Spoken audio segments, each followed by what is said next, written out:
안녕하세요. 김신욱 관사입니다. 오늘 이 영상은 제가 직접 준비한 수입 체크리스트라는 파일을 같이 드리면서 사용 방법을 설명드리는 영상이에요.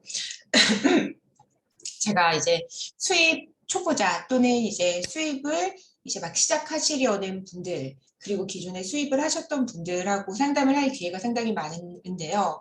많은 분들이 여쭤보시는 게 수입을 하려고 하는데 지금 수출자한테 어떤 걸 요청을 하고 그리고 어떤 내용들을 체크를 해야 되냐, 이거를 궁금해하시는 분들이 상당히 많았어요. 그래서 매번 설명드리기가 어려워서 제가 이번에 또 책을 냈지 않았습니까? 왕초보도 쉬운 수입 무역이라고, 그 책을 이제 구매해 주시고 후기를 남겨주신 분들, 그리고 이제 제 온라인 줌 강의에 참여해 주신 분들께는 이 파일과 영상을 제공을 해드리고 있습니다. 바로 화면 공유해서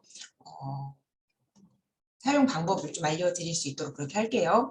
보시면 지금 시트는 두 가지가 있습니다. 여기 첫 번째 수입 체크리스트라고 하는 화면에 보이시는 이 시트가 있고요. 그리고 오른쪽에 사진 시트가 있어요. 사진 시트는 이제 수출자한테 요청을 할 때 서류만 요청을 하시고 뭐 가격 조건만 받으시고 이렇게 하실 게 아니라 여러 가지 또 사진을 받았으면 좋겠다라는 의미에서 사진 시트를 일부러 만들어 놨어요. 왜냐하면 이걸 또 말로만 설명을 드리면 사진을 안 받으시는 경우들이 있더라고요. 깜빡하고. 그래서 잊지 마시라고 사진 시트를 함께 넣어놨고요. 아이템을 이제 여기저기서 이제 찾으실 텐데 보통 이제 중국에서 이제 많이 소싱을 해오시죠. 알리바바라던가 타오바오 1688 통해서 소싱을 해오시는데, 아이템을 이제 찾았을 때는 내가 알아볼 수 있는 물품명과 어디서 이 아이템을 찾았는지 URL을 넣을 수 있도록 지금 아이템 정보란에는 내용을 넣어놨고요. 중요한 거는 이제 이 내가 수입하려고 하는 물건의 HS 코드를 알아야 관세율도 확인이 되고 FTA 적용 가능한지도 확인이 되고, 그리고 HS 코드에 따라서 또 원산지 표시 방법도 확인을 할 수가 있잖아요. 그래서 제가 라이브 강의에서 말씀드렸던 것처럼 관세 법령 정보 포털에서 HS 코드만 검색을 하면 세율 정보, 수입 요건 정보, 100% 정확하진 않으나 수입 요건 정보, 그리고 이제 관세율 정보, 원산지 표시 방법에 대한 것들도 확인을 할 수 있습니다. 라이브 강의를 듣지 않고 서평을 남겨주시고 지금 이 영상을 시청하고 계시는 분들은 교재에 다 나와 있는 내용이니까, 교재라고 말하기도 좀 그렇네요. 책에 더 상세하게 나와 있기 때문에 책에서 내용을 확인을 하시면 될 것 같아요. 그렇기 때문에 HS 코드를 확인하기 위해서 지금 재질, 용도, 기능 이런 것들이 이제 기재가 되어야 합니다. 그럼 기능 같은 경우에는 한 가지 물품에 하나의 기능만 있을 수도 있고요. 두 가지 기능이 있을 수도 있어요.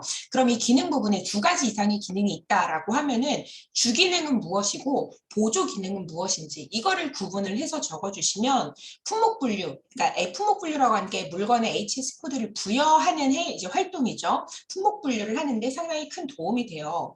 더불어서 지금 보시면 한국 HS 코드, 해외 HS 코드 이렇게 나뉘어져서 있는데, 해외 HS 코드는 수출자에게 물어서 당신들이 사용하는 HS 코드는 몇 번입니까? 라고 해서 그 HS 코드를 적어 넣으시는 거고, 이 HS 코드, 수출자가 알려준 이 HS 코드가 실제 한국에서 수입할 때 사용할 HS 코드를 최종적으로 판단하는 데 굉장히 큰 도움이 돼요. 왜냐하면 수출자는 자신의 물건에 대해서 누구보다도 잘 알고 있기 때문에 그 HS 코드를 보다 좀 더 뭐라고 할까요? 정확하게 이제 판단을 할 수 있겠다라고 이제 우리가 생각을 할 수 있거든요. 다만 똑같은 물건이어도 우리 한국에서 그 물건을 보는 시각과 중국 또는 유럽, 미국 같은 수출자의 입장에서 그 물건을 보는 시각은 다를 수 있기 때문에 항상 일치하지는 않아요. 그래서 한국 HS 코드가 다를 수도 있기 때문에 한국 HS 코드를 추가적으로 여기 기재를 할 수 있도록 한 겁니다.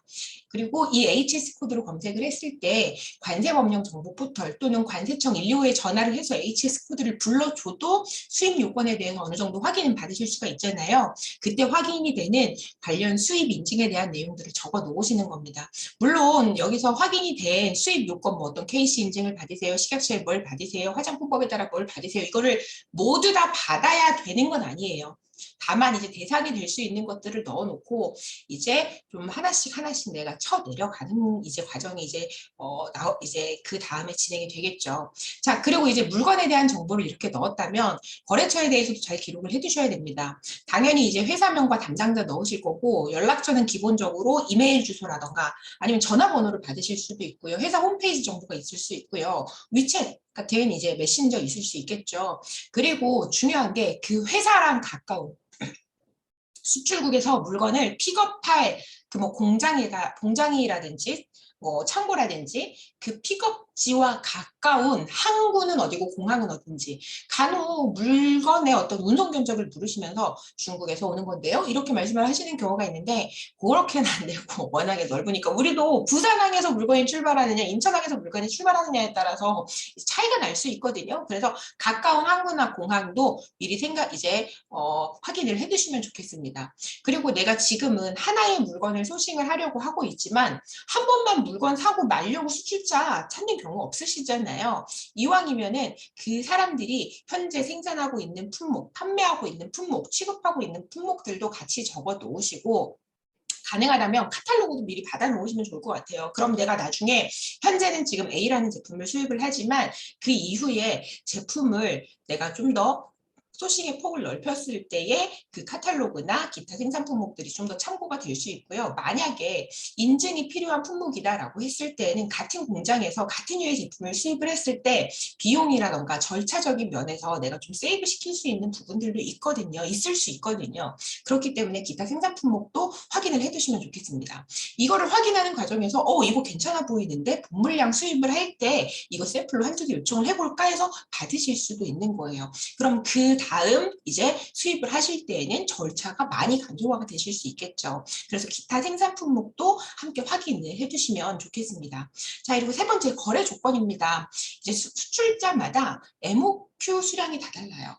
그래서 일단은 이 수출자가 원하는 MOQ 수량 물론 이거는 협의하기 나름이라서 MOQ 수량을 좀 더 줄이기도 하고 줄일 수도 있긴 하지만 그래도 일단 수출자가 원하는 또는 수출자가 원하는 MOQ 수량에서 좀 협의된 최종적인 MOQ 수량 물건을 한 가지만 보고 여기에만 내가 집중을 하는 게 아니라 여러 가지 물건들을 아마 사장님들께서는 보고 계실 거기 때문에 다 기억하기 힘드시거든요. 매번 또 메일을 찾아야 되고 그런 불편함이 없으시도록 MOQ 수량을 적어 놓으시고 자, FTA 원산지 증명서를 나에게 제공해 줄 수 있는지를 확인을 이제 하셔야 되는 겁니다. 처음에 협상을 할 때에 나중에 실컷 해놓고 내가 수입하려고 하는 물건의 관세율이 13%인데 예를 들어서 물건 다 정해놓고 돈 입금하려고 하다가 보니까 뭐 FTA CO가 안 된다 그래요.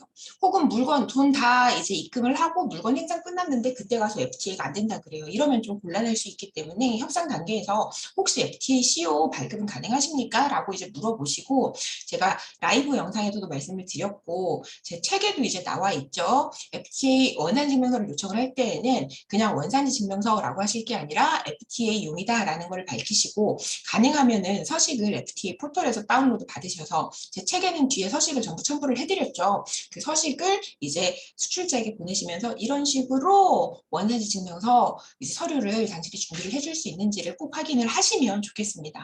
자, 그리고 우리나라 수입할 때 정말 까다롭게 보는 것 중에 하나가 바로 원산지 표시잖아요. 이 원산지 표시는 되어 있는지 혹은 해줄 수 있는지 그리고 해줄 수 있다면 어떤 방식으로 어디에 해줄 것인지도 중요해요. 이거를 나중에 결제 다 하고 나서 뭔가 요청을 하면 내가 원하는 대로 그들이 잘 따라오지 않아요. 그렇기 때문에 입금하시기 전에 협상하시는 단계에서부터 이 부분을 꼭 확인을 하셔야 되는 거예요. 그리고 원산지 표시를 해주기로 했는데 현품에 뭐 예를 들어 스티커를 이제 견고한 스티커를 붙여주기로 했어요. 그러면 그래 알았어요 하고 끝이 나는 게 아니라 원산지 표시 어떤 식으로 기존에 해왔는지 그리고 내 물건에는 원산지 표시를 어떻게 했는지 샘플 사진을 꼭 받으셔야 됩니다.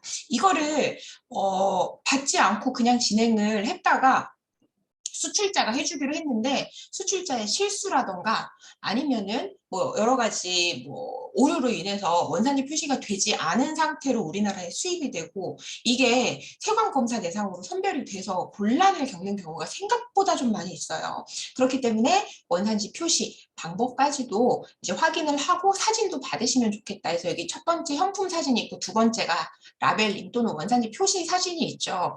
그래서 이 원산지 표시에 대한 건 사진도 받아보셨으면 좋겠고 중요한 거는 이제 우리가 만약에 인증대상 품목이거나 식검대상 품목일 경우에는 한글 표시상 라벨링이 필요하시죠. 이제 뭐 곁다리로 말씀을 드리자면 뭐 예전처럼 식품위생법에 의한 한글 표시상 이런 제목 안 넣으시면 되겠습니다. 넣지 않게끔 되어 있어요, 이미. 근데 이제 옛날 방식대로 많이들 그렇게 해오시는데 제목 빼버리고 그냥 바로 물품명, 재질 이렇게 들어가면 되거든요. 그래서 인증 라벨링 해줄 수 있는지 그리고 그 사진까지도 받아보시면 돼요. 왜냐면 이 인증 라벨링도 잘못되어 있는 경우가 너무 많아요. 왜냐면 이게 수출자들이 일부러 틀리게 해주고 막 귀찮으니까 대충 해주고 이런 이유가 아니라 한글이잖아요. 그러니까 그분들은 한글을 모르세요. 그렇기 때문에 A 상품에다 붙여야 될 거를 막 B 라벨링을 하고 B 상품에다가는 A 라벨링을 하고 이런 경우도 있고 크기가 너무 크거나 그래서 상품의 퀄리티가 그냥 확 떨어져요. 또는 글자가 너무 작아서 이게 식약처나 아니면 이런 데서 나중에 보수 작업 명령을 내리기도 하거든요. 그렇기 때문에 이제 인증 라벨링 부분도 사진을 받아두시면 좋겠다. 자, 그리고 이제 돈이 중요하죠. 돈을 어떻게 보낼 것인가, 어떠한 방법으로, 언제 보낼 것인가. 이거에 대해서 이제 적어 놓으시면 되는데 요즘에 100% 선입금을 요구하는 경우가 많으세요. 이때 무작정 끌려가시지 말고 보통 내가 우리 진짜 처음이지만 처음이 아닌 것처럼 내가 무역 거래를 굉장히 오랫동안 해왔는데 여태까지 나는 100% 선입금을 한 적은 없고 이제 아무래도 첫 거래다 보니까 그래도 제조 원가 정도는 내가 항상 먼저 보내왔다. 그래서 보통 한 30~40% 정도 이제 요구를 하더라. 이렇게 얘기를 하시면서 100% 먼저 송금을 안 하는 쪽으로 일단은 좀 협상 유도를 해보시면 더 좋지 않을까 하는 생각이 듭니다. 자, 그리고 리드 타임이에요. 이게 우리가 물건을 주문을 하면 바로 오면 좋겠지만 그렇지 않고 진짜 공장이라면 대부분 내가 물건 주문을 했을 때 못해도 한 2~3주 정도는 생산 기간이 소요가 되거든요. 그런데 이 생산 기간을 미리 확인을 하지 않고 이제 계절성 상품을 수입한다 하면은 내가 위험해지는 거죠. 물품의 판매 시기를 놓치니까 재고로 남게 되잖아요. 그래서 리드 타임 이제 꼭 확인을 하셔야 되고 리드 타임 확인을 하실 때 한 번 더 확인을 하면 좋겠다라고 싶은 게 현지의 휴무예요. 연휴예요. 중국 같은 경우는 연휴 한번 들어가면 되게 길게 들어가기도 하거든요. 막 2주, 3주 이렇게 쉬어버리는 경우도 있어요. 그렇기 때문에 리드 타임 확인을 하실 때는 꼭 수출국 현지에 이제 어떤 연휴 기간이 끼어 있진 않은지 이런 것도 확인을 해보시고 한국에서도 이제 연휴가 있죠. 우리도 연휴가 있잖아요. 그리고 지금 평택항 같은 경우에 인천하고 부산도 이제 추가로 확인을 해야 되겠지만 평택항 같은 경우에는 지금이 지금 11월인데요. 오늘 11월 20일 토요일인데요. 다음 주 목요일부터는 폐쇄가 돼요, 한국가. 물류 노동자들 이제 그 운송하시는 분들 파업으로 인해서 연대 파업으로 인해서 그래서 이런 것들도 좀 고려를 같이 해보시면 좋겠다라는 이제 말씀을 드립니다. 자, 그리고 이제 수입 신고라고 하는 게 우리가 세관에 물건이 들어왔을 때 수입 신고를 하면 세관에서 나가서 물건을 하나하나 다 보는 게 아니에요. 아시겠지만 서류로서 대부분 심사를 많이 한단 말이죠. 그러면 자, 서류가 얼마만큼 정확하고 꼼꼼하게 작성되어 있는지를 볼 수밖에 없어요. 물건을 보지 않는 거기 때문에. 근데 서류가 너무 대충 돼 있어요. 틀려요. 뭐가 신고한 내용과 맞지 않아요. 이러면 수입 통관이 당연히 지연이 될 수밖에 없습니다. 그렇기 때문에 모든 수입 관련 서류들은 수출자에게 최종 발행이 되기 전에 먼저 초안을 나에게 보내주고 한국에서 수입 통관을 하는 데에 어떤 문제가 없을런지 내가 한번 확인을 해볼 수 있도록 그렇게 해달라고 미리 말씀을 해주시면 좋아요. 그렇지 않으면 최종 발행된 다음에 이제 서류가 나오거든요. 이게 만약에 수출자가 발행하는 서류다, 뭐 인보이스, 패킹리스트 같은 거다, 그러면 그거는 금방 고칠 수가 있겠죠. 연락만 된다면. 그런데 그렇지 않고 뭐 수출국의 기관에서 발행하는 거다. 이미 그 기관의 도장이 꽝 인장이 찍혔다라고 하면 이거는 수정을 하기가 상당히 어렵기 때문에 모든 서류들, 특히나 기관에서 발행하는 서류들 이런 것들은 반드시 사전에 초안을 나에게 보내서 확인을 하고 최종 발행이 될 수 있도록 미리 말씀을 해두시고 이런 내용을 전달을 하셨다라고 하면은 가능한지 아닌지도 여기 옆으로 적어두시면 좋겠어요. 자, 그리고 최근에가 아닙니다. 생각보다요 수입하물 데미지 정말 많아요. 포장 데미지도 굉장히 많고 포장으로 인한 이제 내품 데미지도 있는데 포장 데미지가 정말 많아요. 그러니까 포장 데미지 같은 경우에는 직접 그 내품이 손상이 됐는지 안 됐는지 열어봐야 알겠죠. 그래서 포장 방법, 특히나 유리, 도자기 이런 제품들은 포장을 어떻게 해주세요라고 처음부터 구체적으로 말씀을 좀 해주시는 게 좋아요. 그리고 옆에 사진 CT에도 있지만 포장 상태 사진이라고 하는 게 있죠. 포장 상태 사진 이러한 것들도 이제 받아두시면 좋겠습니다. 그리고 보증을 따로 우리 뭐 1년 보증 이런 것처럼 먼저 해주겠다라고 말하는 곳은 거의 없어요. 그렇기 때문에 이때 챙기셔야 되는 거예요. 이 물건이 보통 당신들이 수출을 했을 때 파손율이 보통 얼마 정도 되었냐? 있다라는 가정하에 질문을 하는 겁니다. 파손율 혹은 뭐 이제 불량률이 어느 정도 되었는지, 이 경우 혹시 당신들 보증 정책은 어떻게 당신 회사는 돼 있는지 이런 걸 미리 묻는 겁니다. 이걸로 인해서 내가 나중에 뭐 클레임을 벌고 보상을 받겠다 이런 개념보다는 그만큼 내가 이렇게 물건에 신경을 쓰고 있다는 거를 또 어필할 필요성이 있겠죠. 그렇기 때문에 포장 방법이라던가 보증 기간도 질문을 한 번쯤 처음부터 막 대놓고 할 수는 없지만 협의가 오가는 과정에서는 충분히 할 수 있는 질문이거든요. 그래서 저도 항상 물었었어요. 그래서 이제 질문을 해주시면 좋겠고, 아까 서류 초안 부분 말씀드릴 때에 인보이스하고 패킹리스트 같은 경우에 수출자가 잘 모른다라고 하면 양식을 제공하면서 이런 양식으로 적어주면 된다라고 할 수도 있고, 패킹리스트 같은 경우에는 최근에 인천세관에서 굉장히 심사가 강화되었다고 제 유튜브 영상에서도 정말 여러 번 말씀을 드렸고, 제 책에도 이 내용을 실제적인 구체적인 사례를 넣어가지고 제가 이미 책에도 내용을 넣어놨고 줌 라이브 강의를 할 때도 말씀을 드렸어요. 그래서 포장 영세서 패킹리스트 같은 경우에는 포장 상자마다 넘버링이 되어 있고 서류에는 각 상자 번호별로 어떠한 물품이 몇 개씩 들어있는지 이것도 반드시 기재될 수 있도록 이제 수출자에게 전달을 꼭 하시면 좋겠습니다. 자, 그리고 만약에 내가 수입하려고 하는 품목이 어떤 KC 인증이랄까요? 아니면 식검이랄까요? 이런 대상 품목이다라고 하면 분명히 수출자한테 협조를 받아야 되는 그런 사항들이 있어요. 그것들을 협조를 해줄 수 있는지도 당연히 돈을 보내시기 전에, 대금 결제를 하시기 전에 이 부분에 대한 이제 확인을 해두시는 게 좋겠죠. 자, 이제 뭐니 해도 수입을 할 때는 비용이 제일 중요합니다. 그렇죠? 내가 어차피 돈 벌자고 수입을 하시는 거잖아요. 내가 하나의 물건을 수입을 하는데, 한 종류, 한 아이템을 수입을 하는데 돈이 얼마나 들 것인가, 이거를 확인하기 위해서 전체적으로 들어가는 비용, 첫 번째 일단 세금, 두 번째 물류비, 그리고 세 번째 뭐 행정처리 비용. 이 행정처리 비용에는 관세사, 뭐 통관 수수료, 그리고 인증 관련 비용 이런 것들이 크게 들어가겠죠. 일단 비용 관련해서 첫 번째가 이제 관세율인데요. 제 줌 라이브에서도 말씀을 드렸고 관세법령 정보 포털에서도 보실 수 있다라고 제 책에서도 설명을 해드렸지만, 실행세율은 기본 세율과 WTO 협정 세율 중에서 낮은 세율, 그걸 말하는 거고요. 이제 중복으로 되어 있는데 중복으로 되어 있는데 실행세율은 그걸 말하는 거고, 그 외에 부가가치세, 기타 뭐 개별 소비세라던가 교육세 이런 게 포함이 되는 게 있다라고 하면은 여기에 세율 부분은 기재를 해주시면 좋겠습니다. 자, 그리고 이제 우리가 물류비가 요즘에 상당히 크다 보니까 물류비에 대한 견적을 좀 꼼꼼히 받으실 필요가 있어요. 그래서 물류비 견적을 내가 포워딩한테 받으려고 하면 기본적으로 필요한 게 지금 앞에서 보이시는 것처럼, 화면에 보이시는 것처럼 포장 개수, 총 중량, 그리고 CBM, 가로 세로 높이를 곱한 값이거든요. CBM이 이거를 내가 수량별로 이제 따로 수출자한테 받을 필요가 있어요. 정확하지 않아도 괜찮아. 내가 만약에 500개 수입했을 때는 얼마 정도 낼까? 내가 요즘 물류비가 너무 많이 올라서 이걸 좀 확인해 보고 싶어서 그래 라고 얘기를 하면 대략적으로 뭐 거의 다 알려줍니다.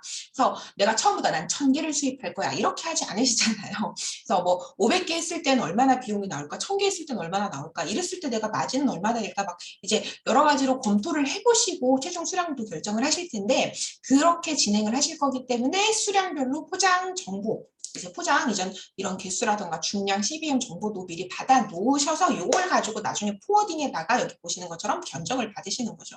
그래서 어떤 비용이 가장 좋은가를 찾는 거예요. 포워딩에서 받는 것은 물류비가 어떻게 했을 때 가장 좋을까를 찾는 건데, 단순히 포워딩 견적만 가지고는 전체 비용을 확인하기 어렵잖아요. 그렇기 때문에 수출자한테서는 인코텀지 조건별로 그 수량이 아니라 비용을 받으시는 겁니다. 가격을요. EXW, 내가 우리 포워딩을 보내서 수출자 공장에 가서 물건을 픽업했을 땐 얼마지? 아, 그럼 물건 가격이 이렇구나. 포워딩 A한테서 견적을 받았을 때 그 주소지에 가서 물건 픽업해 올 때는 돈이 뭐 100만 원이라고 했는데, 아, 그럼 나는 총 이만큼이 들겠구나. 그리고 앞에서 관세율을 확인했을 때에 이 금액의 관세를 곱해야 되니까 세금은 이 정도 되겠구나. 부가가치세는 이 정도 되겠구나. 이런 식으로 비용을 좀 합산을 해보시는 거죠. 그래서 지금 비용 같은 경우에도 이제 비용이 아니라 수출입자한테 받는 가격 견적 같은 경우에도 인코텀즈별로 그리고 수량별로 가격이 당연히 다르겠죠. 만약에 수량별로 가격이 크게 차이가 없으면 이건 협상을 당연히 이제 하셔야겠죠. 그래서 뭐 저는 이럴 때에는 내가 오프라인하고 온라인하고 이제 같이 진행을 하고 있는데 내가 이쪽 종류의 아이템은 처음이라서 내가 트라이얼로 조금만 해보는 거야. 나중에 좀 물량이 늘어날 수도 있어. 이런 식으로 선의의 거짓말을 좀 하기도 합니다. 자, 그리고 이제 만약에 인증 대상 품목이다라고 하면은 이제 인증비용은 이제 시험검사소에서 견적을 받으시는 게 가장 정확해요. 왜냐면 이 인증시험비라고 하는 게 정말 재질, 규격, 그리고 이제 컬러별로 정말 많이 차이가 나거든요. 근데 그거를 이제 내가 아닌 제3자가 정확하게 받기가 어려워요. 물론 내가 받아도 정확하게 받기가 어려운데 그렇기 때문에 인증시험 비용 같은 경우에는 각 시험 기관의 홈페이지에 들어가셔서 글로 사진 첨부해서 남기시는 게 가장 그래도 좀 비교적 정확한 견적을 받을 수 있다라고 하는 점을 이제 인지를 해주셨으면 좋겠고요. 인증 관련해서 이제 비용을 받기 위해서는 인증과 관련된 기관 소유 이제 여러 가지 안내를 받으시겠죠. 단순히 비용만 받으시는 게 아니라 어느 기관에 요청했는데 비용은 얼마가 나왔다. 그리고 견적만 물으시는 게 아니라 견적을 물으실 때에는 이 소요 기간은 어느 정도 되는지, 내가 준비해야 되는 서류는 무엇들이 있는지까지 꼭 확인을 해주셔야겠어요. 그리고 시험 검사를 하는데 얼마만큼의 시료가 필요한지도 확인을 하셔서 기록을 따로 해두시면 좋겠습니다. 인증 시험 기간은 여러 군데가 있을 수 있는데요. 약간의 비용 차이는 있을 수 있어요. 그래서 그 부분 감안을 해주시고요. 그 외에 이제 기타 사항이죠. 간혹 수출자가 캐시 인증 서류를 갖고 있는 경우가 있어요. 우리나라에서 캐시 인증 요구되는 건데 그럼 그 경우에는 캐시 인증 와 받았다라고 좋아하는 게 아니라 제가 갑자기 너무 좋아하는 것 같은데 그 인증서가 현재까지 유효한 인증서인지를 꼭 확인을 하셔야 됩니다. 이거는 그 인증서를 발행한 기관 홈페이지 등에서 확인이 가능하거든요. 간혹 인증서가 처음엔 인증이 나왔다가 그 나중에 인증서가 무효가 되거나 추후에 뭐 불합격 처리되거나 그런 경우도 있을 수 있기 때문에 그 인증서가 현재까지 유효한 인증서인지는 꼭 확인을 하셔야 되겠고 어차피 물품 판매를 국내에서 하셔야 되는 거니까 마케팅 등에 활용하기 위해서 그 외에 우리나라 KC 인증 외에 다른 나라의 CE 인증이라던가 이런 것들을 받은 이제 그 물건이라면 수출자가 그런 인증서도 함께 받아 놓으시면 좋겠죠. 그리고 이런 거 있어요. 전기는 전압은 굉장히 낮아서 전기 인증 대상은 아닌데 안에 배터리가 내장되어 있는 경우 USB 충전하는 뭐 예를 들어서 책상용 가습기다 데스크용 가습기다라고 하는 경우에는 전기 인증 대상은 아니지만 전파 인증 대상이고 근데 거기에 뭐 예를 들어 배터리가 내장돼 있어요. 그럼 그 배터리는 원칙적으로 KC 인증이 완료된 배터리를 써야 되거든요. 그렇지 않으면 원래는 그 KC 인증을 배터리만 또 따로 받으셔야 되는 거예요. 이게 적발이 간혹 된단 말이죠. 그래서 만약에 내장 배터리가 있다라고 하면은 그 배터리는 KC 인증이 되어 있는지 안 되어 있다면 안 되어 있다라고 하면 KC 인증 된 걸로 써주세요라고 요구를 꼭 해주세요. 지금 중국에서 수입을 하시는 경우가 워낙 많으니까 특히나 중국에는 이미 KC 인증을 획득한 배터리들이 굉장히 많이 있습니다. 그래서 내장 배터리 같은 경우에는 내장 배터리가 있는 경우에는 배터리 KC 인증서까지도 꼭 수령을 해두시는 게 좋겠습니다. 그리고 이제 해외 수출자의 우리나라로 치면 사업 등록자 같은 서류 이런 거를 이제 받아두시면 좋고 당연히 너만 줘라고 말하면 안 되죠. 우리는 이런 회사야 라고 소개를 하면 혹시 너네 회사 소개서라든가 그런 거 좀 받아볼 수 있을까? 라고 이렇게 요청해서 받아두시면 이제 좋을 수 있겠습니다. 왜냐면 이제 물론 이건 식품에 한정된 얘기이기는 하지만 해외 제조업소 등록을 식약처에 할 때에도 좀 요구가 될 수 있고요. 서로 간에 이제 실제 이행 확보를 위해서도 이런 서류를 주고받는 게 왜 우리도 계약할 때 사업자 등록증이라든가 뭐 법인 인감 이런 거 첨부하고 막 그러는 경우들 있잖아요. 그런 거랑 좀 비슷한 맥락이라고 생각을 해보시면 좋을 것 같아요.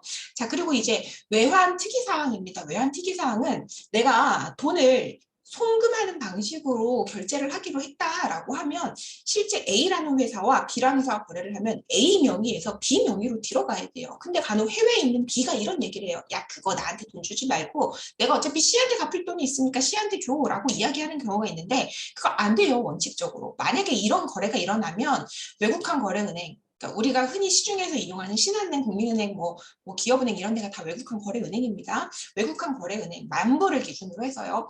또는 한국은행의 신고 대상이에요. 신고를 하지 않으면 이게 나중에 경제적으로 불이익이 생겨요. 제 책에도 내용을 제가 이제 상세히 넣어놨었는데 그렇기 때문에 어떠한 외환과 관련해서 정상적인 요런 이제 송금 방식이 아니라 정상적이지 않은 다른 이제 특이점이 있다라고 하면 여기에 적어두고 이거는 전문가의 상담을 하시거나 아니면 한국은행 같은 데 직접 질의하셔도 되세요. 그래서 그렇게 해서 답변을 받으시고 여기에도 그 특이사항을 꼭 적어 놓으시면 좋겠다라는 말씀을 드립니다. 그 외에 제가 다 적진 않았지만 각자 수입한 아이템에 따라서 필요한 내용들이 있을 수 있어요.